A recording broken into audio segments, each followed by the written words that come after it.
Wheat export ban के बाद अब भारतीय सरकार ने हजारों ट्रक्स में लोडेड लाखों टन गेहूं को एक साथ बांग्लादेश भेजने से इनकार कर दिया है। बिल्कुल ठीक सुना आपने।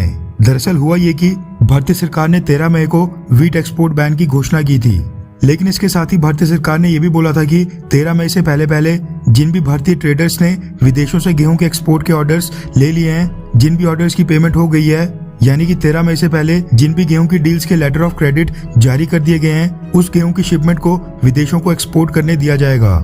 डे फाइनलाइज किया गया 13 मई का। इंटरनेशनल व्हीट मार्केट में भारत के गेहूं की डिमांड बहुत ही ज्यादा है। ऐसे में क्या हुआ कि भारत के कई सारे ट्रेडर्स ने अचानक से पिछली डेट के कई सारे लेटर ऑफ क्रेडिट्स भारतीय सरकार को शो करना शुरू कर दिए और कहा कि उन्होंने ये गेहूं की डील्स 13 मई से पहले ही कर दी थी, जिसके चलते ये शिपमेंट भारतीय सरकार के क्राइटेरिया के अंडर फॉल करती है और वो गेहूं उन सारे ट्रेडर्स को विदेशों को एक्सपोर्ट करने दिया जाए। आपकी जानकारी के लिए बता दूं कि जब भी किसी दूसरे देश को माल भेजा जाना होता है तो उससे पहले भारतीय ट्रेडर्स को भारतीय सरकार के directorate general of foreign trade से रजिस्ट्रेशन सर्टिफिकेट लेना पड़ता है। वो registration certificate land border post, airports या फिर पोर्ट्स के ऊपर कस्टम डिपार्टमेंट को शो करना पड़ता है। उसके बाद ही कस्टम डिपार्टमेंट द्वारा उस शिपमेंट को आगे जाने दिया जाता है। व्हीट एक्सपोर्ट बैन के बाद directorate general of foreign trade को अनयूजुअली बहुत ही भारी संख्या में रजिस्ट्रेशन सर्टिफिकेट के लिए एप्लीकेशंस आ रही थी, जिसके चलते भारत से बांग्लादेश जा रहे गेहूं के 6000 ट्रक्स को बॉर्डर के ऊपर ही रोक दिया गया है।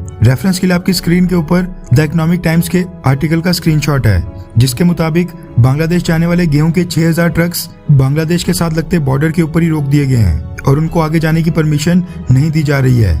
मसला ये है कि इस समय व्हीट की इंटरनेशनल मार्केट में बहुत ही ज्यादा शॉर्टेज चल रही है, जिसके चलते भारत के गेहूं के ट्रेडर्स और एक्सपोर्टर्स को गेहूं का बहुत ही अच्छा प्राइस मिल रहा है। ऐसे में जो ये भारत के ट्रेडर्स अचानक से कई सारे लेटर ऑफ क्रेडिट्स लेकर आ गए हैं, उसको देखकर भारतीय सरकार को इस बात की आशंका है कि ये सारी गेहूं की डील्स पहले साइन नहीं हुई हैं और इनको पिछली डेट के ऊपर फ्रॉड तरीके से लेटर ऑफ क्रेडिट जारी करके दिखाया जा रहा है। दिक्कत ये आ रही है कि कुल 6000 के करीब ट्रक्स जिनके ऊपर बांग्लादेश जाने वाला गेहूं लोडेड है, उनके ट्रेडर्स के पास 13 मई से पहले का लेटर ऑफ क्रेडिट मौजूद है, लेकिन वो डील 13 मई से पहले साइन हुई थी, वो शो करने के लिए उनके पास पेमेंट ट्रांजैक्शन की डिटेल्स बिल्कुल नहीं है।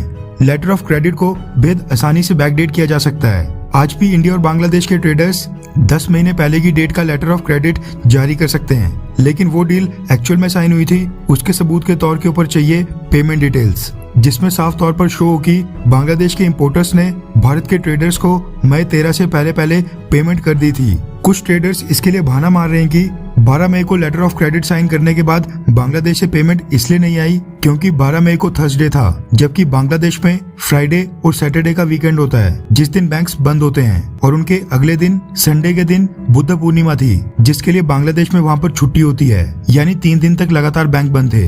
इसके अलावा भारत के ट्रेडर्स का कहना है कि ये डील्स 13 मई से पहले ही साइन हुई थी। इसके सबूत के तौर पर उनके पास 13 मई से पहले का बांग्लादेश गवर्नमेंट द्वारा अप्रूव्ड इंपोर्ट परमिट भी है। इसलिए भारतीय सरकार बिना किसी इंक्वायरी के जल्द से जल्द गेहूं के ट्रक्स को रजिस्ट्रेशन सर्टिफिकेट जारी कर दे, वरना जो 20-25 दिन से ट्रक्स के ऊपर गेहूं लोडेड है वो बारिश के कारण सड़ जाएगा और उन ट्रेडर्स को करोड़ों का नुकसान हो जाएगा। इन सब 6000 ट्रक्स के ट्रेडर्स के पास सब कुछ है, लेकिन 13 मई से पहले की पेमेंट रिसिप्ट नहीं है। कुछ ट्रेडर्स ऐसे भी हैं जो जेन्युइन केस हैं और उनको बांग्लादेश से पहले पेमेंट मिल गई थी। भारतीय सरकार के directorate general of foreign trade को देश के ईस्टर्न रीजन से रजिस्ट्रेशन सर्टिफिकेट के लिए कुल 1200 एप्लीकेशंस आ गई हैं, जिनमें से 200 रजिस्ट्रेशन सर्टिफिकेट भारतीय सरकार ने जारी कर दिए हैं। बांग्लादेश जाने वाले इस गेहूं की क्वांटिटी कम नहीं है, कुल 4 लाख टन गेहूं बांग्लादेश जाना है। ऐसे में भारतीय सरकार हर एक एप्लीकेशन को एक एक करके इन्वेस्टिगेट करके फिर रजिस्ट्रेशन सर्टिफिकेट जारी कर रही है और ऐसे करते करते 2 जून तक केवल 200 रजिस्ट्रेशन सर्टिफिकेट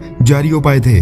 भारतीय सरकार एक एक एप्लीकेशन की जांच कर रही है, जिसके चलते 6000 ट्रक्स को परमिशन देने में थोड़ा समय लग रहा है। खैर, आपको क्या लगता है कि क्या एक एक करके रजिस्ट्रेशन सर्टिफिकेट जारी करने का तरीका बिल्कुल सही है? हाँ या फिर ना? नीचे कमेंट करके अपनी राय जरूर बताएं।